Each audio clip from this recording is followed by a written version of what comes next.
abused kid who struggled in life.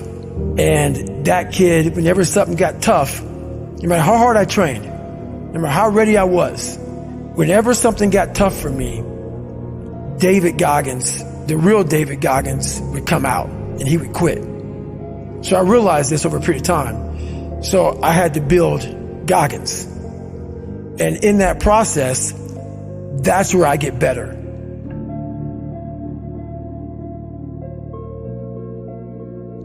I get better when I'm digging holes in the ground, when I'm waking up early knowing I don't have to do these things.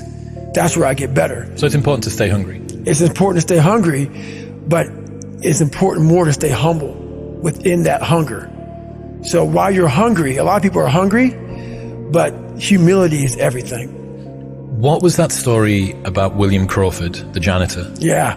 So this guy won the Medal of Honor. So he won the Medal of Honor, and which is the highest award in the military.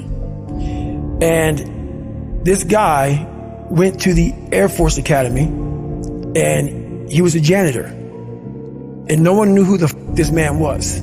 He had the highest award in all the military for heroics. For heroics, saving lives, putting his life on the line. You know, could have been killed. And he is now basically, you know, cleaning shitters for young kids.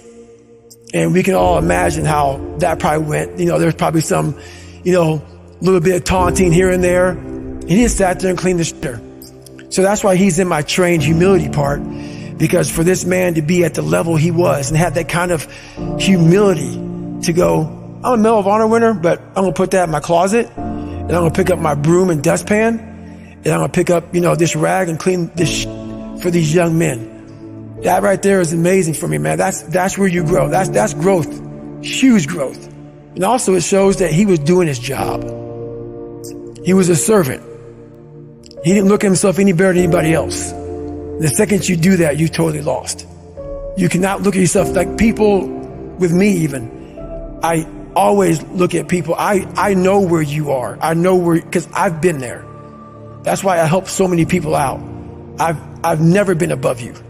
I've always pretty much been beneath you, and that's where my knowledge came from. So I know how to reach those people who are in the dungeon, because I've been there so many times. You have to be your best self when you're least motivated. And that's the tricky part about all that. Motivation is just a word. You have to have these different things in your mind on where you want to go, and know that motivation is not going to get me there, because I'm not going to always be motivated. Jocko said the exact same thing. You said that discipline eats motivation for breakfast. And discipline is good too. But without a clear headspace, there's no discipline. What do you mean? So let's say we have a circuit breaker, okay? And I'm loading everything up to one circuit. Just load it up. It's gonna fucking blow. And once that thing blows, man, the circuit's all fucked up. You gotta have each thing plugged into the right spot, like a fucking crowded garage. You can't put anything in it. Once your brain is crowded, discipline is great. Motivation is great.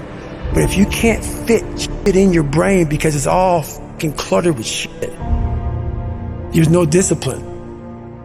You may have it sometimes when it fits in that crowded garage of your mind, but you don't have the consistency that you need to have with that discipline. I call it mental zones. Organize in your mind so you can put that discipline. So a lot of people talk about discipline. Okay, great. Why do you fall off the wagon? Why can't I continue with this routine? Going to the gym, being better, waking up early, eating the right foods. It's because maybe it's your kids, maybe it's your wife, maybe it's your job, and it's all just stuck in your fucking brain. You don't have it compartmentalized and organized in these nice shelves. A lot of people whose brain, hey, where's my demos? Let me look. They're fucking throwing they're looking through totes, they're all fucked up. So where am I gonna put discipline in that mind if I can't find other shit? You gotta be able to find all these different things in your mind. Oh, I can put discipline right there. If your life is not organized, and your life being everything around you, because it takes one little piece of an outside interference